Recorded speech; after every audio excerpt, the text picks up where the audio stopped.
உதயநிதி ஏன் கைதுன்னு போடுறீங்க? உதயநிதி ஸ்டாலின் அவர்கள் ஏன் கைது பண்ண போறாங்க? அவர் மேல என்ன தப்பு இருக்கு? செந்தில் பாலாஜி அரசியல் சதுரங்க விளையாட்டால் மாட்டப்போகும் மிகப்பெரிய புள்ளிகள்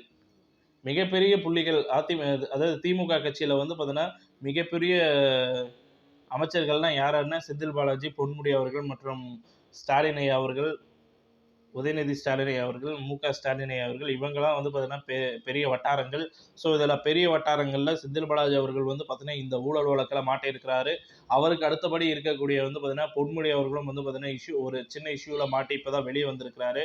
அவரை தாண்டி வந்து பார்த்தீங்கன்னா அடுத்தடுத்து வந்து பார்த்தீங்கன்னா முதலமைச்சர் ஐயாவும் உதயநிதி ஸ்டாலின் அவங்களும் தான் இருக்காங்க. ஸோ அடுத்த கட்டமாக வந்து பார்த்தீங்கன்னா உதயநிதி ஸ்டாலின் ஐயா அவர்களை நோக்கி தான் வந்து பார்த்தீங்கன்னா இந்த கேஸ் ஆனது திசை திருப்பும் வகையில் போக போகுது. ஏன் அப்படின்னு பார்க்கும்போது செந்தில் பாலாஜி ஐயா அவர்களுக்கு அடுத்து வந்து பார்த்தீங்கன்னா உதயநிதி ஸ்டாலின் ஐயா அவர்களிடம் தான் வந்து பார்த்தீங்கன்னா அதிக அளவில் வந்து பார்த்தீங்கன்னா பிஸ்னஸ் பண்ணுறாரு, நடிக்கிறாரு, அமைச்சராகவும் இருக்கிறாரு, அது அறக்கட்டளை நடத்துகிறாரு, இப்படி பல்வேறு தொழில்களில் ஈடுபட்டு வந்துட்டு இருக்காரு. ஸோ அவருடைய சொத்து மதிப்புகள் வந்து பார்த்தீங்கன்னா கரெக்டாக கணக்கெடுப்பில் தான் இருக்குதா, இல்லை அதில் எதனா வந்து பார்த்தீங்கன்னா ஊழல் நடந்திருக்குதா, அவருடைய வீடு சொத்து ஆஃபீஸு நிலம் புலம் எல்லாத்தையுமே வந்து பார்த்தீங்கன்னா அமலாக்கத்துறை ரைடு நடத்துவாங்க.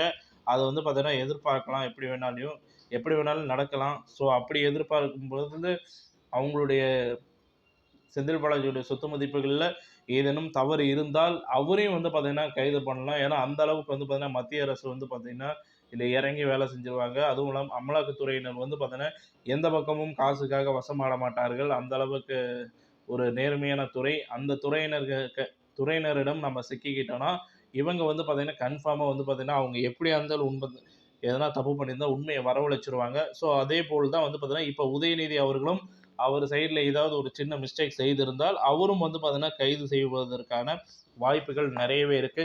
இருந்தாலும் உதயநிதி ஸ்டாலின் அவர்களை பார்க்கும் பொழுது எந்த தப்பும் செய்யாத மாதிரி தான் இருக்கு. இருந்தாலும் வந்து பார்த்தீங்கன்னா 100க்கு ஒரு 10% யாராக இருந்தாலும் ஏதாவது ஒரு தவறு செஞ்சுருப்பாங்க.